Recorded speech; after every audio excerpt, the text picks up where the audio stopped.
First main ಈ ಕೆಳಗಿನ ಪ್ರತಿಯೊಂದು ಪ್ರಶ್ನೆಗೆ ಅಪೂರ್ಣ ಹೇಳಿಕೆಗೆ 4 ಆಯ್ಕೆಗಳನ್ನು ನೀಡಲಾಗಿದೆ. ಅವುಗಳಲ್ಲಿ ಒಂದು ಮಾತ್ರ ಸರಿಯಾಗಿದೆ ಅಥವಾ ಹೆಚ್ಚು ಸೂಕ್ತವಾಗಿದೆ. ಸರಿಯಾದ ಉತ್ತರವನ್ನು ಆರಿಸಿ ಪೂರ್ಣ ಉತ್ತರವನ್ನು ಅದರ ಕ್ರಮಾಂಕದೊಂದಿಗೆ ಬರೆಯಿರಿ. ಫಸ್ಟ್ ಕ್ವಶನ್, ಮೈಸೂರು ಸಂಸ್ಥಾನ ರಾಜ್ಯಗೀತೆ ಕಾಯೋ ಶ್ರೀ ಗೌರಿಯನ್ನು ರಚಿಸಿದವರು? ಉತ್ತರ ಬಸಪ್ಪ ಶಾಸ್ತ್ರಿ. ಎರಡನೇ ಕ್ವಶನ್, ಪ್ರಥಮ ಮಹಾಯುದ್ಧವನ್ನು ಕೊನೆಗೊಳಿಸಿದ ಒಪ್ಪಂದ? ಉತ್ತರ ವರ್ಸೇಲ್ಸ್ ಒಪ್ಪಂದ. ಮೂರನೇದು, ವಿಶ್ವಶಾಂತಿಯನ್ನು ಕಾಪಾಡುವ ಉದ್ದೇಶದಿಂದ ಸ್ಥಾಪನೆಯಾಗಿದ್ದ ಲೀಗ್ ಆಫ್ ನೇಷನ್ ವಿಫಲವಾಗಲು ಕಾರಣ? ಉತ್ತರ ಎರಡನೇ ಮಹಾಯುದ್ಧದ ಪ್ರಾರಂಭ. ನಾಲ್ಕನೇದು, ಕರ್ನಾಟಕದ ಉತ್ತರ ಕನ್ನಡ ಜಿಲ್ಲೆಯ ಸಲ್ಯಾನಿ ಗ್ರಾಮದಲ್ಲಿ ನಡೆದ ಪರಿಸರ ಚಳುವಳಿ? ಉತ್ತರ ಅಪ್ಪಿಕೋ ಚಳುವಳಿ. ಐದನೇದು, ಭಾರತದಲ್ಲಿ ನಿರ್ಗಮನ ಮಾನ್ಸೂನ್ ಮಾರುತಗಳ ಅವಧಿ? ಉತ್ತರ ಅಕ್ಟೋಬರ್ ನವೆಂಬರ್. ಆರನೇದು, ಮಾರ್ಗಸೂಚಿ ಎಂದು ಕರೆಯಲ್ಪಡುವ ತಂತ್ರಜ್ಞಾನ? GPS. ಏಳನೇದು, ನಮ್ಮ ಸಂವಿಧಾನದ 73ನೇ ತಿದ್ದುಪಡಿಯ ಮೂಲಕ ಸ್ಥಳೀಯ ಸರಕಾರು ಪದ್ಧತಿಯಲ್ಲಿ ಜಾರಿಗೆ ತರಲಾದ ಪಂಚಾಯತ್ ರಾಜ್ ವ್ಯವಸ್ಥೆಯು ಹೊಂದಿರುವುದು? ಉತ್ತರ 3 ಹಂತಗಳಲ್ಲಿ. ಎಂಟನೇದು, ಉದ್ಯಮಶೀಲತೆಯ ಆಂಗ್ಲ ಪದವಾದ ಎಂಟ್ರಿಪ್ರೆನ್ಯೂರ್ ಯು ಬಂದಿರುವುದು ಫ್ರೆಂಚ್ ಭಾಷೆಯಿಂದ. ಸೆಕೆಂಡ್ನೇ ಮೇನ್ ಈ ಪ್ರತಿಯೊಂದು ಪ್ರಶ್ನೆಗೂ ಒಂದು ವಾಕ್ಯದಲ್ಲಿ ಉತ್ತರಿಸಿ. ಒಂಬತ್ತನೇದು ಕ್ವಶನ್, ಭಾರತವನ್ನು ಒಡೆದು ಆಳಲು ಬ್ರಿಟಿಷರು 1909ರ ಭಾರತೀಯ ಪರಿಷತ್ತು ಕಾಯ್ದೆಯನ್ನು ಹೇಗೆ ಬಳಸಿಕೊಂಡರು? ಉತ್ತರ ಮುಸ್ಲಿಮರಿಗೆ ಪ್ರತ್ಯೇಕ ಚುನಾವಣಾ ಮತಗಟ್ಟೆ ವ್ಯವಸ್ಥೆಯನ್ನು ಜಾರಿಗೆ ತರುವುದರ ಮೂಲಕ ಭಾರತವನ್ನು ಒಡೆದು ಆಳಲು ಬ್ರಿಟಿಷರು 1909ರ ಭಾರತೀಯ ಪರಿಷತ್ತು ಕಾಯ್ದೆಯನ್ನು ಬಳಸಿಕೊಂಡರು. ಹತ್ತನೇದು, ಹಿಟ್ಲರನು ಗೋಬೆಲ್ಸ್ ಹೆಸರಿನ ವಿಶೇಷ ಮಂತ್ರಿಯನ್ನು ಏಕೆ ನೇಮಿಸಿದನು? ಉತ್ತರ ಜನಾಂಗೀಯ ದ್ವೇಷವನ್ನು ಪ್ರಸಾರ ಮಾಡಲು ಹಿಟ್ಲರನು ಗೋಬೆಲ್ಸ್ ಹೆಸರಿನ ವಿಶೇಷ ಮಂತ್ರಿಯನ್ನು ನೇಮಿಸಿದನು. ಹನ್ನೊಂದನೇದು, ವಿಶ್ವಸಂಸ್ಥೆಯ ದತ್ತಿ ಸಮಿತಿಯು ತನ್ನ ಪ್ರಸ್ತುತತೆಯನ್ನು ಕಳೆದುಕೊಂಡಿತು ಏಕೆ? ಉತ್ತರ ಏಕೆಂದರೆ ಇಂದು ಯಾವ ಭೂಪ್ರದೇಶವೂ ಈ ಸಮಿತಿಯ ಆಡಳಿತಕ್ಕೆ ಒಳಪಟ್ಟಿಲ್ಲ. ಹನ್ನೆರಡನೇದು, ಪೂರ್ವಗ್ರಹವನ್ನು ವ್ಯಾಖ್ಯಾನಿಸಿ. ಉತ್ತರ ಒಬ್ಬ ವ್ಯಕ್ತಿ ಅಥವಾ ಒಂದು ಸಮೂಹದವರ ಬಗ್ಗೆ ಹೊಂದಿರಬಹುದಾದ ಪೂರ್ವನಿರ್ಧರಿತ ಮನೋಭಾವನೆಯೇ ಪೂರ್ವಗ್ರಹ. ಹದಿಮೂರನೇದು, MRPL ವಿರುದ್ಧದ ಚಳುವಳಿಯನ್ನು ಏಕೆ ಹಮ್ಮಿಕೊಳ್ಳಲಾಗಿದೆ? ಉತ್ತರ ತೈಲ ಕಾರ್ಯಾಗಾರದಿಂದ ಹೊರಬರುವ ರಾಸಾಯನಿಕ ಅಂಶಗಳಿಂದ ಪರಿಸರ ನಾಶವಾಗುತ್ತಿದೆ ಎಂದು MRPL ವಿರುದ್ಧದ ಚಳುವಳಿಯನ್ನು ಹಮ್ಮಿಕೊಳ್ಳಲಾಗಿದೆ. ಹದಿನಾಲ್ಕನೇದು, ಮುಂಬಯಿಯನ್ನು ಭಾರತದ ಮ್ಯಾಂಚೆಸ್ಟರ್ ಎಂದು ಕರೆಯುತ್ತಾರೆ ಏಕೆ? ಉತ್ತರ ಏಕೆಂದರೆ ಅದು ಭಾರತದಲ್ಲಿಯೇ ಅತಿ ಹೆಚ್ಚು ಹತ್ತಿ ಗಿರಣಿಗಳನ್ನು ಹೊಂದಿದೆ. ಹದಿನೈದನೇದು, ಭಾರತೀಯ ರಿಸರ್ವ್ ಬ್ಯಾಂಕನ್ನು ಬ್ಯಾಂಕುಗಳ ಬ್ಯಾಂಕ್ ಎಂದು ಏಕೆ ಕರೆಯುತ್ತಾರೆ? ಉತ್ತರ ಭಾರತದಲ್ಲಿ ಬ್ಯಾಂಕುಗಳ ಎಲ್ಲ ಚಟುವಟಿಕೆಗಳನ್ನು ಭಾರತೀಯ ರಿಸರ್ವ್ ಬ್ಯಾಂಕ್ ನಿಯಂತ್ರಿಸುತ್ತದೆ. ಹದಿನಾರನೇದು, ಕೇಂದ್ರ ಸರ್ಕಾರದ ಮುಂಗಡ ಪತ್ರವನ್ನು ಲೋಕಸಭೆಯಲ್ಲಿ ಯಾರು ಮಂಡಿಸುತ್ತಾರೆ? ಉತ್ತರ ಕೇಂದ್ರ ಹಣಕಾಸು ಸಚಿವರು ಕೇಂದ್ರ ಸರ್ಕಾರದ ಮುಂಗಡ ಪತ್ರವನ್ನು ಲೋಕಸಭೆಯಲ್ಲಿ ಮಂಡಿಸುತ್ತಾರೆ.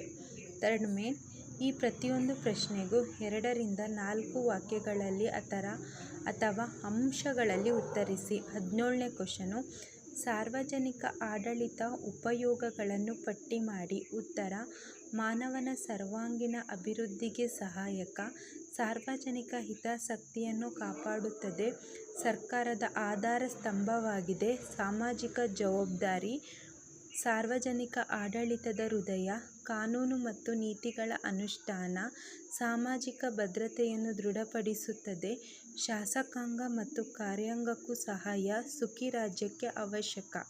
ಅಥವಾ ವಿಶ್ವಸಂಸ್ಥೆಯು ಭದ್ರತಾ ಮಂಡಳಿಯ ಕಾಯಂ ಸದಸ್ಯ ರಾಷ್ಟ್ರಗಳನ್ನು ಪಟ್ಟಿ ಮಾಡಿ. ಉತ್ತರ ಅಮೆರಿಕ ಸಂಯುಕ್ತ ಸಂಸ್ಥಾನ, Russia, United Kingdom, France, China. 18ನೇ ಕ್ವಶನ್, ಶಾಸನಾತ್ಮಕ ಕ್ರಮಗಳ ಹೊರತಾಗಿಯೂ ವರದಕ್ಷಿಣೆಯನ್ನು ಹೇಗೆ ನಿಯಂತ್ರಿಸಬಹುದು? ಉತ್ತರ, ಜನಜಾಗೃತಿಯ ಮೂಲಕ. ಅಂತರ್ಜಾತಿ ವಿವಾಹಗಳು, ಆಧುನಿಕ ಪ್ರಚಾರ ಮಾಧ್ಯಮಗಳು, ಸ್ವಯಂ ಸೇವಾ ಸಂಘಟನೆಗಳು, ಮಹಿಳಾ ಸಂಘಟನೆಗಳಿಗೆ ಪ್ರೋತ್ಸಾಹ. ಅಥವಾ ಸಾಮಾಜಿಕ ಸ್ತರವಿನ್ಯಾಸವು ಹೇಗೆ ರೂಪುಗೊಂಡಿದೆ? ಉತ್ತರ, ಸಾಮಾಜಿಕ ಸ್ತರವಿನ್ಯಾಸವು ಆದಾಯ, ಶಿಕ್ಷಣ, ಉದ್ಯೋಗ, ಬುದ್ಧಿಶಕ್ತಿ, ಜಾತಿ ತಾರತಮ್ಯ, ಲಿಂಗ ತಾರತಮ್ಯ, ಪ್ರಾದೇಶಿಕ ತಾರತಮ್ಯ, ಬಡವ-ಬಲ್ಲಿದ, ತಿರಸ್ಕಾರ, ಅಗೌರವ, ದ್ವೇಷ ಮೊದಲಾದವುಗಳ ಆಧಾರದ ಮೇಲೆ ರೂಪುಗೊಂಡಿದೆ. 19ನೇ ಕ್ವಶನ್, ದತ್ತು ಮಕ್ಕಳಿಗೆ ಹಕ್ಕಿಲ್ಲ ಎಂಬ ನೀತಿಯು ಭಾರತದಲ್ಲಿ ಬ್ರಿಟಿಷ್ ಅಧಿಕಾರದ ವಿಸ್ತರಣೆಗೆ ಸಹಾಯಕವಾಗಿಯೂ ಸಮರ್ಥಿಸಿ. ಉತ್ತರ, ಯಾವುದೇ ಭಾರತೀಯ ರಾಜನು ಮಕ್ಕಳಿಲ್ಲದೆ ಸತ್ತರೆ ಅವನ ದತ್ತುಪುತ್ರರಿಗೆ ಉತ್ತರಾಧಿಕಾರದ ಹಕ್ಕಿರಲಿಲ್ಲ. ಅಂಥ ರಾಜ್ಯವನ್ನು ಬ್ರಿಟಿಷ್ ಸಾಮ್ರಾಜ್ಯವು ಸೇರಿಸಿಕೊಳ್ಳಲಾಗುತ್ತಿತ್ತು. ಸತಾರ, ಜೈಪುರ, ಸಂಬಲ್ಪುರ, ಉದಯಪುರ, ಝಾನ್ಸಿ, ನಾಗಪುರಗಳು ಬ್ರಿಟಿಷರ ವಶವಾದವು. 20ನೇ ಕ್ವಶನ್, ಸ್ವಾತಂತ್ರ್ಯ ನಂತರದಲ್ಲಿ ಭಾರತವು ಎದುರಿಸಿದ ಸಮಸ್ಯೆಗಳು ಯಾವುದು? ಉತ್ತರ, ನಿರಾಶ್ರಿತರ ಸಮಸ್ಯೆ, ಕೋಮು ಗಲಭೆಯು, ಸರ್ಕಾರದ ರಚನೆ, ದೇಶೀಯ ಸಂಸ್ಥಾನದ ವಿಲೀನೀಕರಣ, ಆಹಾರದ ಉತ್ಪಾದನೆ, ಕೃಷಿ ಮತ್ತು ಕೈಗಾರಿಕಾ ಅಭಿವೃದ್ಧಿ, ಕೋಮುವಾದ, ಪ್ರಾದೇಶಿಕವಾದ. ಅನಕ್ಷರತೆ, ಬಡತನ, ಭ್ರಷ್ಟಾಚಾರ, ಲಾಭಕೋರತನ, ಕಳ್ಳಸಾಗಾಣಿಕೆ. 21ನೇ ಕ್ವಶನ್, ಮಳೆ ನೀರು ಕೊಯ್ಲಿನ ವಿಧಗಳ್ಯಾವುದು? ಉತ್ತರ, ಮಳೆ ಬಿದ್ದ ಸ್ಥಳದಲ್ಲಿಯೇ ನೀರನ್ನು ಸಂಗ್ರಹಿಸುವುದು, ಮಳೆ ಬಿದ್ದ ನಂತರ ಹರಿಯುವ ನೀರನ್ನು ಸಂಗ್ರಹಿಸುವುದು.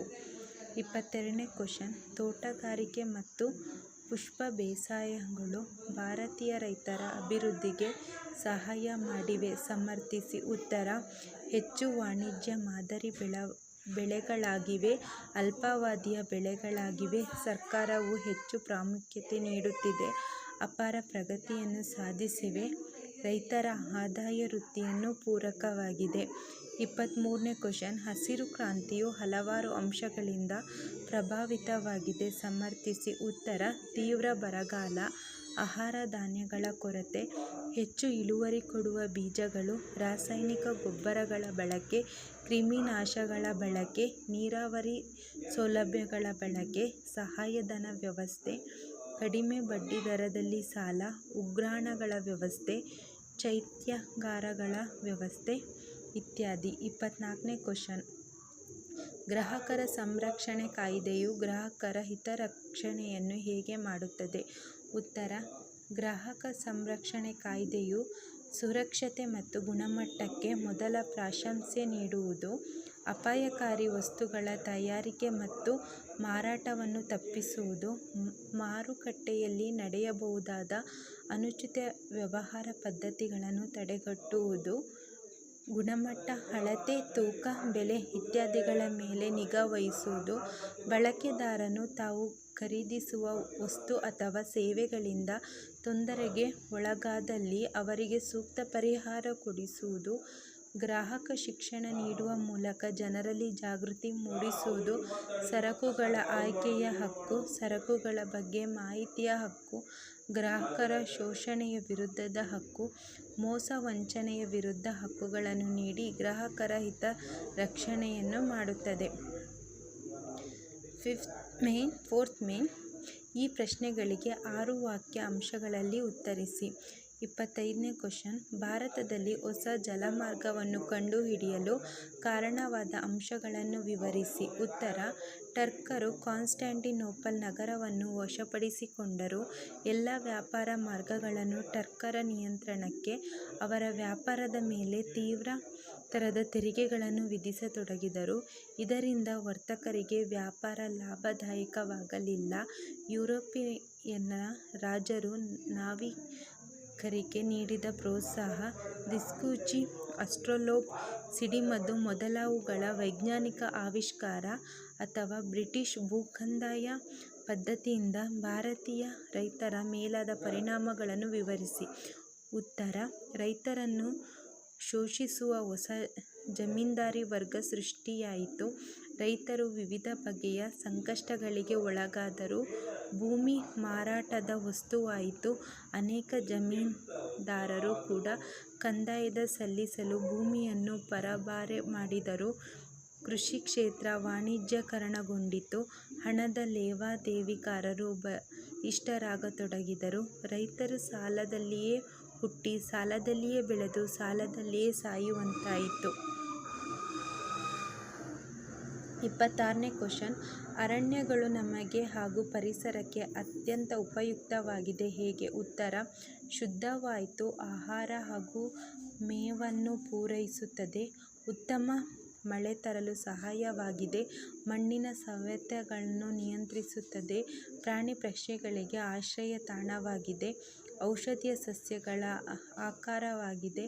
ಪ್ರವಾಸಿಗರನ್ನು ಆಕರ್ಷಿಸುತ್ತದೆ. ಉದ್ಯೋಗಾವಕಾಶ ಒದಗಿಸುತ್ತದೆ. ಜೈವಿಕ ಪರಿಸರ ಸಮತೋಲನವನ್ನು ಕಾಪಾಡುತ್ತದೆ. ಅಥವಾ ದೂರ ಸಂವೇದಿ ತಂತ್ರಜ್ಞಾನವು ಇಂದು ಅತ್ಯಂತ ಅವಶ್ಯಕವಾಗಿದೆ ಹೇಗೆ? ಉತ್ತರ: ಆ ಕಾಲದ ಅವಧಿಯಲ್ಲಿ ನೈಜ ಸ್ಪಷ್ಟ ಮಾಹಿತಿ ದೊರೆಯುವುದು. ಇದರಿಂದ ಪಡೆಯುವ ಮಾಹಿತಿಯನ್ನು ಸುಲಭವಾಗಿ ಕಂಪ್ಯೂಟರ್ಗಳಿಂದ ವಿಶ್ಲೇಷಿಸಬಹುದು. ಕಡಿಮೆ ವೆಚ್ಚದ ಮಾಹಿತಿ ಸಂಗ್ರಹಣೆ ವಿಧಾನವಾಗಿದೆ. ಹವಾಮಾನ ವೈಪರೀತ್ಯವಿದ್ದರೂ ಚಿತ್ರ ಪಡೆಯಬಹುದು. ನೈಸರ್ಗಿಕ ವಿಕೋಪಗಳ ಪ್ರಭಾವದ ಪ್ರದೇಶ ಹಾಗೂ ಅನಾಹುತಗಳ ತೀವ್ರತೆಯ ಅಧ್ಯಯನಕ್ಕೆ ಉಪಯುಕ್ತ. ಭೂಬಳಕೆ, ಅರಣ್ಯ, ಜಲರಾಶಿ, ವಸತಿ, ಬೆಳೆ ಹಂಚಿ ಇತ್ಯಾದಿ ನೈಸರ್ಗಿಕ ಸಂಪನ್ಮೂಲಗಳ ವಿಶ್ಲೇಷಣೆಯಲ್ಲಿ ಅಗತ್ಯ. 27ನೇ ಕ್ವಶನ್. ಗ್ರಾಮೀಣ ಭಾರತದಲ್ಲಿನ ಆರ್ಥಿಕ ಪರಿಸ್ಥಿತಿಯನ್ನು ವಿವರಿಸಿ. ಉತ್ತರ: ಗೃಹ ಕೈಗಾರಿಕೆಗಳ ಕಣ್ಮರೆಯಾಗುತ್ತಿದೆ. ಗ್ರಾಮೀಣ ಜನರ ಆರ್ಥಿಕ ಸ್ಥಿತಿ ಉತ್ತಮವಾಗಿದೆ. ಬಡತನ ಹೆಚ್ಚಾಗಿದೆ. ಉದ್ಯೋಗಾವಕಾಶಗಳು ಕಡಿಮೆಯಾಗಿವೆ. ಆದಾಯ ತುಂಬ ಕಡಿಮೆ ಇದೆ. ಅನಕ್ಷರತೆ ಎದ್ದು ಕಾಣುತ್ತಿದೆ. ಅಪೌಷ್ಟಿಕತೆ ಕಂಡುಬರುತ್ತಿದೆ. ಮೂಲಭೂತ ಸೌಕರ್ಯಗಳ ಕೊರತೆ ಕಂಡುಬರುತ್ತಿದೆ. ಅಥವಾ ಕೇಂದ್ರ ಸರ್ಕಾರದ ತೆರಿಗೆಯೇತರ ಆದಾಯದ ಮೂಲಗಳನ್ನು ವಿವರಿಸಿ. ಉತ್ತರ: ಭಾರತೀಯ ರಿಸರ್ವ್ ಬ್ಯಾಂಕ್ ಗಳಿಸುವ ನಿವ್ವಳ ಲಾಭ. ಭಾರತೀಯ ರೈಲ್ವೆ ಗಳಿಸುವ ನಿವ್ವಳ ಲಾಭ. ಅಂಚೆ ಮತ್ತು ದೂರವಾಣಿ ಸೇವೆಗಳಿಂದ ಬರುವ ಆದಾಯ. ಸಾರ್ವಜನಿಕ ಉದ್ಯೋಗಗಳು ಗಳಿಸುವ ಆದಾಯ. ನಾಣ್ಯ ಮತ್ತು ಟಂಕಸಾಲೆಯಿಂದ ಬರುವ ಆದಾಯ. ವಿವಿಧ ರೀತಿಯ ಶುಲ್ಕಗಳು ಮತ್ತು ದಂಡಗಳು ಇತ್ಯಾದಿ. 28ನೇ ಕ್ವಶನ್. ಅಂಚೆ ಕಚೇರಿಗಳು ನಡೆಸುವ ಆರ್ಥಿಕ ವ್ಯವಹಾರಗಳು ಯಾವುವು? ಉತ್ತರ: ರಾಷ್ಟ್ರೀಯ ಉಳಿತಾಯ ಪತ್ರಗಳನ್ನು ನೀಡುತ್ತದೆ. ಅಂಚೆ ಉಳಿತಾಯ ಖಾತೆಗಳನ್ನು ಆರಂಭಿಸಿದೆ. ಕಿಸಾನ್ ವಿಕಾಸ ಪತ್ರಗಳನ್ನು ನೀಡುತ್ತದೆ. ಅಂಚೆ ವಿಮೆ ಯೋಜನೆ, ನಿವೃತ್ತಿ ವೇತನ ಯೋಜನೆ, ಹಣವನ್ನು ವರ್ಗಾಯಿಸುವುದು ಅಥವಾ ದೇಶದ ಆರ್ಥಿಕ ಅಭಿವೃದ್ಧಿಯಲ್ಲಿ ಉದ್ಯಮಿಗಳು ವಹಿಸುವ ಪಾತ್ರವೇನು? ಉತ್ತರ: ಜನರ ಉಳಿತಾಯವನ್ನು ಬಂಡವಾಳ ರೂಪದಲ್ಲಿ ಸಂಗ್ರಹಿಸುತ್ತದೆ. ಉದ್ಯೋಗಗಳನ್ನು ಒದಗಿಸುತ್ತದೆ. ದೇಶದ ಆದಾಯ ಮತ್ತು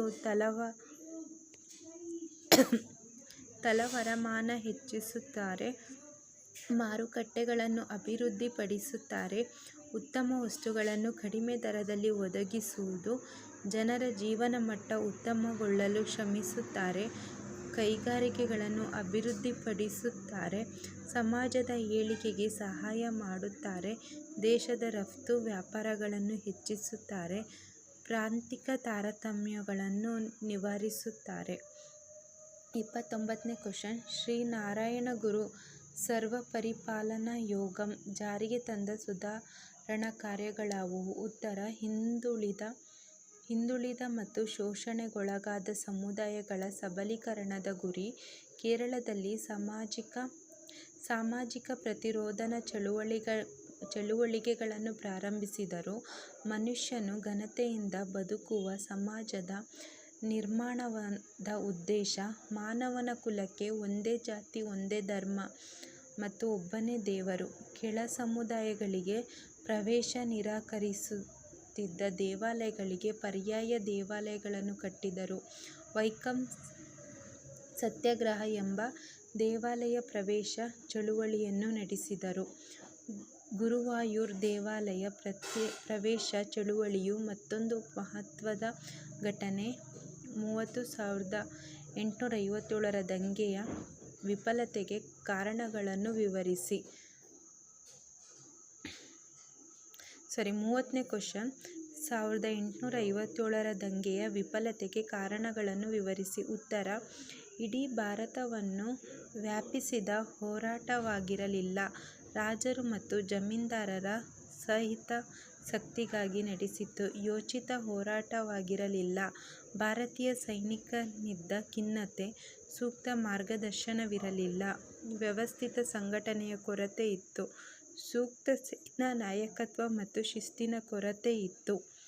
ಹೋರಾಟಗಾರರಲ್ಲಿ ನಿಶ್ಚಿತ ಗುರಿ ಇರಲಿಲ್ಲ. ಹಲವು ದೇಶೀಯ ರಾಜರು ಬ್ರಿಟಿಷರಿಗೆ ನಿಷ್ಠೆ ತೋರಿದರು. ಸಿಪಾಯಿಗಳು ಮಾಡಿದ ಲೂಟಿ, ದರೋಡೆಗಳಿಂದ ಜನರ ವಿಶ್ವಾಸ ಕಳೆದುಕೊಂಡರು. 31ನೇ ಕ್ವಶನ್. ಭಾರತ ಸರ್ಕಾರವು ಭಯೋತ್ಪಾದನೆಯ ಸವಾಲನ್ನು ಹೇಗೆ ನಿಗ್ರಹಿಸಿತು? ಉತ್ತರ: ರಾಷ್ಟ್ರೀಯ ತನಿಖಾ ದಳದ NIA ಸ್ಥಾಪನೆ, ವಿಶೇಷ ಪರಿಣತಿ ಪಡೆದ ರಚನೆ, ರಾಜ್ಯ ಸರ್ಕಾರಗಳಿಂದ ಭಯೋತ್ಪಾದನಾ ನಿಗ್ರಹ ಪಡೆಗಳು, ATS ರಚನೆ, ಇಂಟೆಲಿಜೆನ್ಸ್ ಬ್ಯೂರೋ IB ಸ್ಥಾಪನೆ, ಸಂಶೋಧನೆ ಹಾಗೂ ವಿಶ್ಲೇಷಣಾ ಘಟಕದ ಸ್ಥಾಪನೆ, RAW ಹಣಕಾಸು ಗುಪ್ತಚರ ಘಟಕದ ಸ್ಥಾಪನೆ, ಗುಪ್ತಚರ ವ್ಯವಸ್ಥೆಯ ಬಲವರ್ಧನೆ, ಜಾಗತಿಕವಾಗಿ ಭಯೋತ್ಪಾದನೆಯ ವಿರೋಧ. 32ನೇ ಕ್ವಶನ್. ಸಂಘಟಿತ ವಲಯಗಳ ಕೆಲಸಗಾರರು ಮತ್ತು ಅಸಂಘಟಿತ ವಲಯದ ಕೆಲಸಗಾರರ ನಡುವಿನ ವ್ಯತ್ಯಾಸವನ್ನು ವಿವರಿಸಿ. ಉತ್ತರ: ಸಂಘಟಿತ ಕೆಲಸಗಾರರು ಕಾನೂನು ಕಾಯ್ದೆಗಳಿಗೆ ಬದ್ಧತೆ, ನಿಗದಿತ ವೇತನ, ಭತ್ಯೆ, ವಿರಾಮ ಮತ್ತು ನಿವೃತ್ತಿ ವೇತನ ಸೌಲಭ್ಯ, ಅಧಿಕಾರದ ಶ್ರೇಣಿ ಇರುತ್ತದೆ. ವೈದ್ಯಕೀಯ ಸೌಲಭ್ಯಗಳಿವೆ. ಕೆಲಸದ ಭದ್ರತೆ ಇರುತ್ತದೆ. ವಿಶೇಷ ಶೈಕ್ಷಣಿಕ ಅರ್ಹತೆ ಮತ್ತು ಕೌಶಲ್ಯ ಅಗತ್ಯ. ಅಸಂಘಟಿತ ಕೆಲಸಗಾರರು: ಕಾಯ್ದೆ ಕಾನೂನುಗಳಿರುವುದಿಲ್ಲ. ನಿಗದಿತ ವೇತನ, ಭತ್ಯೆ, ವಿರಾಮ ವೇತನ, ನಿವೃತ್ತಿ ವೇತನ ಸೌಲಭ್ಯಗಳಿಲ್ಲ. ಅಧಿಕಾರದ ಶ್ರೇಣಿ ಇರುವುದಿಲ್ಲ. ವೈದ್ಯಕೀಯ ಸೌಲಭ್ಯಗಳಿರುವುದಿಲ್ಲ.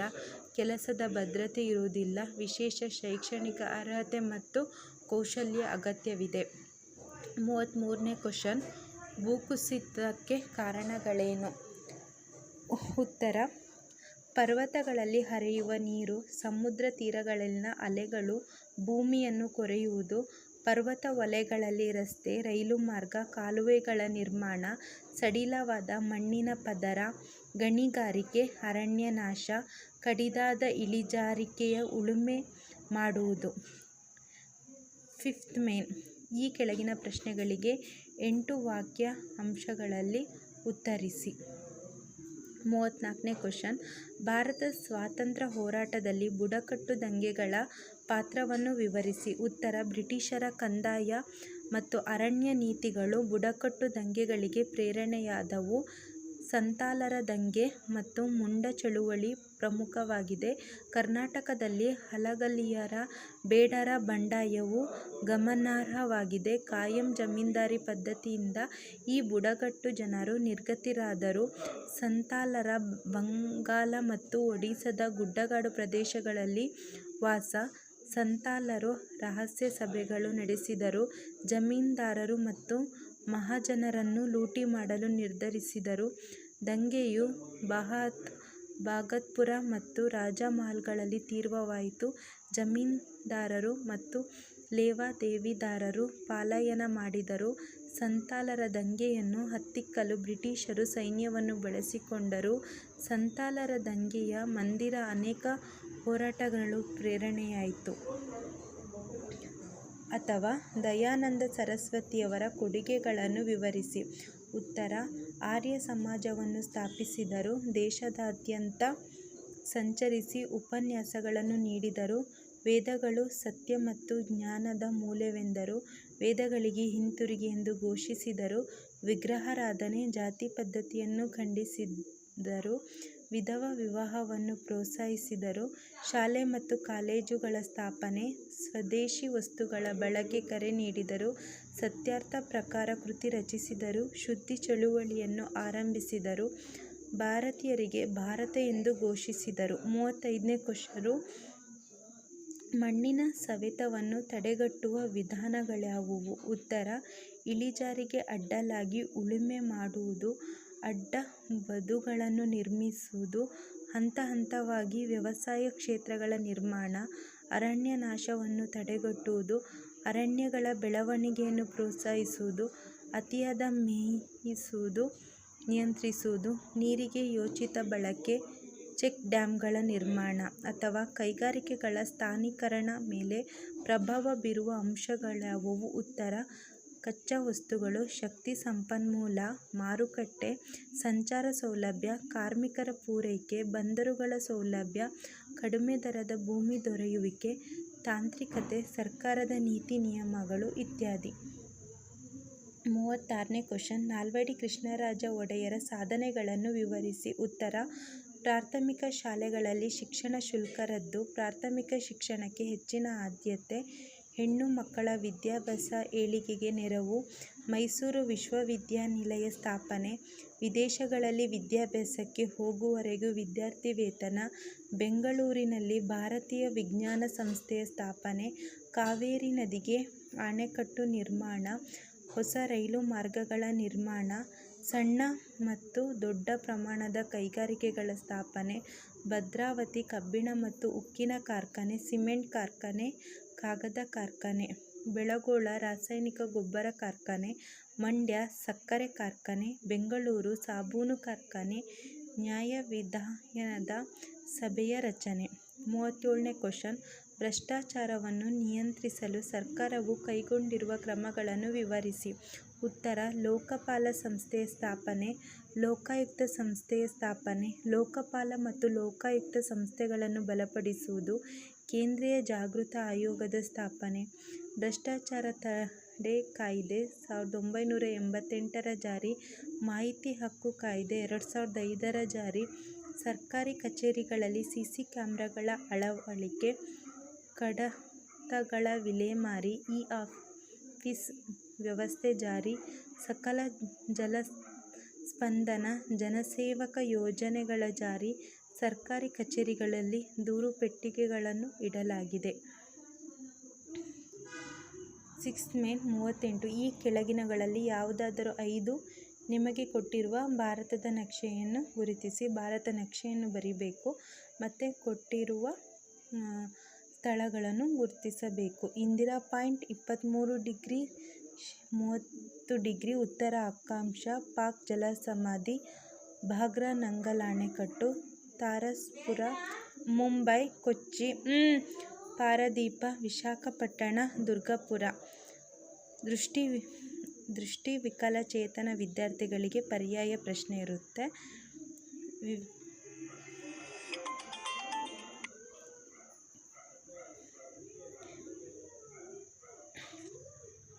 ವಿವಿಧೋದ್ದೇಶ ನದಿ ಕಣಿವೆ ಯೋಜನೆಗಳ ಪ್ರಮುಖ ಉದ್ದೇಶಗಳ್ಯಾವುವು? ಉತ್ತರ: ನೀರಾವರಿ ಸೌಲಭ್ಯವನ್ನು ಒದಗಿಸುವುದು, ಜಲವಿದ್ಯುಚ್ಛಕ್ತಿ ಉತ್ಪಾದಿಸುವುದು, ನದಿಗಳ ಪ್ರವಾಹವನ್ನು ನಿಯಂತ್ರಿಸುವುದು, ನೌಕರರ ಸೌಲಭ್ಯ ಒದಗಿಸುವುದು, ಗೃಹ ಬಳಕೆ ಹಾಗೂ ಕೈಗಾರಿಕೆಗಳನ್ನು ನೀರನ್ನು ಒದಗಿಸುವುದು, ಮಣ್ಣಿನ ಸವಕಳಿ ನಿಯಂತ್ರಣ, ಮೀನುಗಾರಿಕೆ ಅಭಿವೃದ್ಧಿ ಮಾಡುವುದು, ಅರಣ್ಯ ಸಂಪತ್ತನ್ನು ವೃದ್ಧಿಸುವುದು. ಅಥವಾ ಹಿಮಾಲಯದ ಪರ್ವತಗಳ ಅನುಕೂಲಗಳು ಯಾವುದು? ಉತ್ತರ: ಭಾರತಕ್ಕೆ ರಕ್ಷಣೆಯನ್ನು ಒದಗಿಸುವುದು, ಉತ್ತರ ಏಷ್ಯಾದಿಂದ ಬೀಸುವ ಶೀತ ಗಾಳಿಯನ್ನು ತಡೆಯುವುದು, ನದಿಗಳ ಉಗಮ ಪ್ರದೇಶವಾಗಿದೆ, ಜಲವಿದ್ಯುತ್ ಶಕ್ತಿ ಉತ್ಪಾದನೆಗೆ ಅನುಕೂಲವಾಗಿದೆ, ವಿಶಾಲವಾದ ಮೈದಾನುಗಳನ್ನು ನಿರ್ಮಿಸಿ ಖನಿಜ ಸಂಪನ್ಮೂಲಗಳನ್ನು ಹೊಂದಿವೆ, ಪ್ರವಾಸೋದ್ಯಮ ಮತ್ತು ಧಾರ್ಮಿಕ ಕೇಂದ್ರಗಳಿಗೆ ಪ್ರಸಿದ್ಧವಾಗಿದೆ, ವೈವಿಧ್ಯಮಯ ಸಸ್ಯ ಮತ್ತು ಪ್ರಾಣಿ ಸಂಕುಲಗಳಿಗೆ ಆಶ್ರಯವಾಗಿದೆ. ಸೊ ಈ ವಿಡಿಯೋ ನಿಮಗೆ ಇಷ್ಟ ಆಯಿತು ಅಂತ ಅಂದ್ಕೊಳ್ತೀನಿ. ಸೊ ಇಷ್ಟವಾದರೂ ಲೈಕ್ ಮಾಡಿ, ಶೇರ್ ಮಾಡಿ, ಆದಷ್ಟು ಸಬ್ಸ್ಕ್ರೈಬ್ ಮಾಡಿ. Thank you.